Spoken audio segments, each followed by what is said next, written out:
गाजियाबाद के गांव में सरपंच का चुनाव होने वाला था। इस बार चुनाव में महिलाओं की सीट थी। टुनटुनी चिड़िया गांव के पक्षियों में रजाइयां बंटवाती है। टुनटुनी, ये मैं क्या सुन रहा हूँ? तू प्रधानी का चुनाव लड़ रही है? हाँ मामा, सही कहा आपने। लेकिन ये चुनाव के चक्कर अच्छे नहीं होते। ये सब तो पैसों का खेल होता है बेटा। हमारे पास तो इतने पैसे भी नहीं है। मामू, आप फिक्र मत कीजिए, मेरी कालू कौवे से बात हो गई है। वो कह रहा था कि चाहे जो भी हो जाए, जो गांव की पुरानी प्रधान सुंदरी देवी को वो प्रधान बनने नहीं देगा, क्योंकि उसने कभी गांव में किसी का भला नहीं सोचा। वो सिर्फ अपने बारे में सोचती है। बात तो तू सही कह रही है। वह जब से प्रधान बनी है, उसने आज तक किसी भी जंगल वाले की कोई मदद नहीं की। बस अपनी कोठी गाड़ियाँ यही बनाती गई है। लेकिन एक बात बता, हम पैसे कहाँ से लाएंगे? मामू, आप फिक्र मत कीजिए। कालू ने कहा है कि मुझे बस चुनाव में खड़ा होना है और आगे जाकर एक अच्छी प्रधान बनना है। बाकी सारे पैसे तो वही लगाएगा। अगर ऐसी बात है तो ठीक है, तू जरूर लड़। बस हमारे घर की इज्जत का ध्यान रखना बेटा, क्योंकि तेरे माँ बाप ने जाते समय तुझे मेरे ही हाथों में सौंपा था। आप बिल्कुल फिक्र मत कीजिए, मैं कोई गलत काम नहीं करूँगी। दूसरी तरफ कालू अपने दोस्त जग्गू कालिया के साथ खेतों में सोया होता है और वो नींद में बड़बड़ाता है।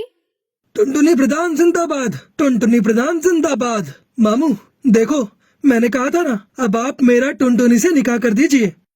गुरुजी, आपको लगता है टुनटुनी से निकाह करना इतना आसान है? क्या उसका मामू इतनी आसानी से होने देगा? टुनटुनी प्रधानी जीतेगी और मैं तुरंत उसके मामू से टुनटुनी का हाथ मांग लूंगा। तो गुरुजी, हमें इसके लिए पूरी मेहनत करनी होगी। टुनटुनी को जिताने के लिए हमें सबसे पहले दुश्मन की सारी खबर रखनी होगी। शाम दाम दंड भेद सारे ही तरीके अपनाने होंगे। तो चलो चलते हैं गांव में। दूसरी तरफ बबली कबूतरी अपने घर के दरवाजे पर बैठकर अपनी बहन से कहती है, मैं नहीं लड़ रही है चुनाव। तू ऐसे क्यों कह रही है? तू तो पर्चा भर के आई है। पर्चा तो भर आई हूँ, लेकिन अब सोच लिया है कि मैं कोई चुनाव नहीं लड़ूंगी। मैं अपना नाम वापस ले लूंगी। बहुत हो गया ये रोज का नाटक। कालू बाहर खड़ा होकर सब सुन रहा होता है। अगर ये चुनाव नहीं लड़ेगी तो हमारा तो बहुत नुकसान हो जाएगा। बबली प्रधान जिंदाबाद, बबली प्रधान जिंदाबाद। गुरुजी, जब आपने इसे प्रधान बोल ही दिया है तो जरूर जीत जाएगी। फिर बबली और उसकी बहन लूसी दोनों बाहर आते हैं। अरे मैं नहीं लड़ रही चुनाव, हमारे घर में तो रोज की लड़ाई है। मुझे एक बाबा ने बताया है कि बबली के घर में प्रधानी जानी चाहिए, और तू ये सोचती है कि प्रधान बन जाएगी तो घर का काम कौन करेगा? अच्छा तो ये बात है, लेकिन अगर मैं चुनाव में हार गई तो ना घर की रहूंगी ना घाट की। तू तो रही पागल की पागल, तेरा कुछ नहीं हो सकता। तेरे को बोलकर कोई फायदा नहीं, मैं जा रहा हूँ। रुक जा, इतने विश्वास के साथ बोल रहा है तो मैं जरूर लड़ूंगी चुनाव। ये हुई ना बात। अब तेरी बात में कुछ वजन लग रहा है। मुझे तेरी सीट को मजबूत करने के लिए बड़े काम करने हैं। तू जल्दी से जा और 25,000 लेकर आ। 25,000 किस बात के? जो तेरे खिलाफ है उनको पैसे देकर ही तो तेरी तरफ करना होगा। मैं क्यों दूं पैसे? एक तरफ तो तू कह रहा है कि बाबा ने तुझे बताया है कि मैं ही चुनाव जीतूंगी, फिर तू पैसे क्यों मांग रहा है? बाबा ने ये भी बताया है कि तेरे दुश्मन पैसों से बड़े ताकतवर हैं और वे पैसे खर्च करके तुझे हराने की पूरी कोशिश करेंगे। अगर ऐसी बात है तो मैं पैसों में आग लगा दूंगी। अभी लेकर आती हूँ पैसे। बबली कबूतरी कालू को पैसे दे देती है। बबली प्रधान जिंदाबाद, जिंदाबाद, जिंदाबाद। अपने लिए 5-6 अच्छे सूट बनवा ले चुनाव के प्रचार में जाने के लिए। बाकी तेरे पोस्टर मैं बनवा दूंगा, उसके लिए पैसे अलग से दे दे मुझे। अलग से कैसे पैसे? 25,000 की जगह 30,000 दिए हैं। ठीक है ठीक है, पोस्टर के खर्चे का बाद में देख लेंगे। अब मुझे बहुत काम करना है, जाने दो। बबली प्रधान जिंदाबाद, जिंदाबाद, जिंदाबाद। बबली प्रधान जिंदाबाद करते हुए वो वहाँ से आगे निकल पड़ता है। कालू पूरा माहौल बना देगा, तुझे प्रधान भी बनवा देगा। गुरुजी, कमाल हो गया। 1 मिनट में 30,000। चलो सुंदरी प्रधान के घर। सुंदरी प्रधान जिंदाबाद, जिंदाबाद, जिंदाबाद। सुंदरी प्रधान जिंदाबाद। सुंदरी प्रधान जिंदाबाद करते हुए वो दोनों सुंदरी प्रधान के घर पहुंच जाते हैं। मेरे टक्कर का इस पूरे गांव में कोई नहीं है। प्रधानी का चुनाव तो मैं ही जीतूंगी। हाँ सुंदरी प्रधान, तुम बिल्कुल ही सही कह रही हो, तुम ही जीतोगी। मैं तो स्कूल में खड़ा होकर सारे वोट तुम्हारे ही नाम पर डलवाऊंगा। मेरा बस चले तो सबको भगाकर खुद ही तुम्हारे नाम पर वोट डाल दूं। कालू तू याद रखना मुझे। इसमें याद वाली क्या बात है? मेरे दादा परदादा, इसके दादा परदादा सब हमेशा से ही तेरे साथ हैं। बस कालू तूने कह दिया तेरा साथ है तो आधा चुनाव तो मैं अभी जीत गई। अब तू एक काम कर, थोड़े कंबल ले जा और गांव में बंटवा दे। सुंदरी प्रधान, हम ऐसे ही किसी के पास नहीं जाते और किसी के साथ खड़े हो गए तो उसे जिताकर ही छोड़ेंगे। सही कहा ना चक्कू कालिया? तो बोलो सुंदरी प्रधान जिंदाबाद। बस तुम तो अपनी प्रधानी पक्की समझो। वैसे तो मुझे खुद पर पूरा विश्वास है। अब तुमने कह दिया तो विश्वास और पक्का हो गया। अरे हम जो बताने आए थे वो तो भूल ही गए। मेरे पास बबली आई थी नोटों की थैली लेकर। हमने वो पैसे नहीं लिए। जब उसको वोट ही नहीं देना है तो थैली क्यों लेना है? अच्छा किया। अगर तेरा समर्थन मिल गया कालू तो मुझे हराने वाला कोई नहीं है। तुझे समर्थन चाहिए या वोट चाहिए? बस समर्थन तो हम तेरे लिए ले ही आएंगे और जो वोट नहीं देगा उसे खिला पिला कर तेरी तरफ कर देंगे। मुझे तेरे से यही उम्मीद थी कालू। तू जिस चीज पर हाथ रख देगा वो तेरी होगी। बस एक बार मुझे चुनाव जीत जाने दे। जिस चीज की भी जरूरत हो आकर ले जाना।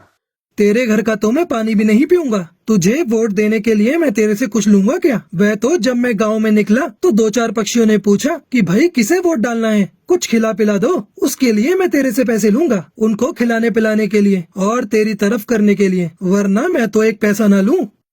कालू जब तेरे जैसे लोग मेरे फेवर में है ना तो मैं ही जीतूंगी चुनाव। अरे वो हरिया तोती आई थी मेरे पास पैसे लेकर कि मैं और अपने साथ वाले वोट उसे दे दूं। मैंने तो सीधा ही मना कर दिया कि मैं नहीं लूंगा पैसे। जब वोट उसे नहीं देना तो उसके पैसे क्यों लेना? ठीक किया तूने। मैंने उसको साफ साफ कह दिया कि इतने पैसे तो सुंदरी ऐसे ही दे देगी मुझे। अब तुम एक काम करो सुंदरी प्रधान, मुझे 25,000 ला कर दो। मैं उनके लिए काजू बादाम और फलों की टोकरी उतरवाता हूँ। बस फिर देर किस बात की है, ये ले पैसे। वो सुंदरी प्रधान जिंदाबाद करते हुए वहाँ से निकल जाते हैं। दूसरी तरफ हरिया तोती के घर उसका पति तोताराम परेशान था। क्या सोच रही हो? मैं ये सोच रहा हूँ कि तू इस बार चुनाव मत लड़। क्यों न लड़ू चुनाव? मेरी बात हो गई है, सारा गांव मेरे साथ है। अरे 2 बार तो मैं भी चुनाव लड़ चुका, देख हार के बैठा हूँ। तुम हार गए लेकिन मैं तो जीतूंगी। अरे रहने दे, तू क्यों घर को बर्बाद करने पर तुली हुई है? तुम कुछ भी कहो, मैं तो लड़ूंगी चुनाव और जीतूंगी भी। तभी कालू आता है। हरिया प्रधान जिंदाबाद।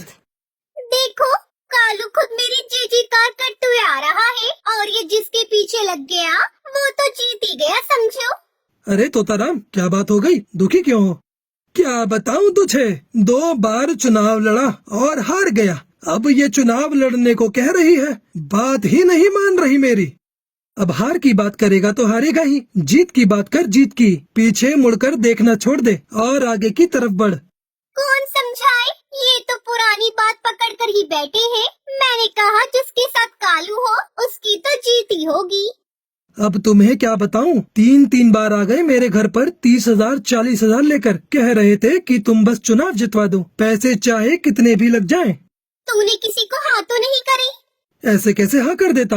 ऐसी गालियां दी, अगर तू सुनती तो तेरे कानों से खून आ जाता। बिल्कुल सही किया तूने। मैंने तो बोल दिया कि तू 30 लेकर आई है, 40 तो हरिया मुझे ऐसे ही दे देगी। इतने पैसे तो नहीं दे पाऊंगी। कितने पैसे दे पाएगी? बताओ जी। क्या बताऊं, 15,000 दे दे कालू को। ठीक है, ये तो हमारे घर की बात है। बाकी के पैसे बाद में दे देना। और एक बात बता दूं, ये पैसे मैं अपने लिए नहीं ले रहा, लोगों की खुशामद के लिए ले रहा हूँ, ताकि उनका वोट तेरे नाम पर डलवा सकूं। मुझे क्या करना है पैसों का? वोट के लिए तो हमने दारू मंगा रखी है।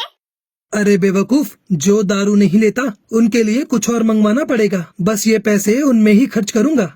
ठीक है, पैसे ले जा और दारू की बोतल भी ले जा और बना दे हमारे नाम का माहौल पूरे गांव में। कालू और जग्गू कालिया हरिया प्रधान जिंदाबाद करते हुए वहाँ से निकल जाते हैं। कुछ दिनों बाद बबली अपनी बहन से कहती है, मुझे बाकी किसी से डर नहीं है, सिर्फ टुनटुनी से डर है। बिना पति की इलेक्शन लड़ रही है। गांव के सारे मर्द पक्षी तो इसे ही वोट देंगे।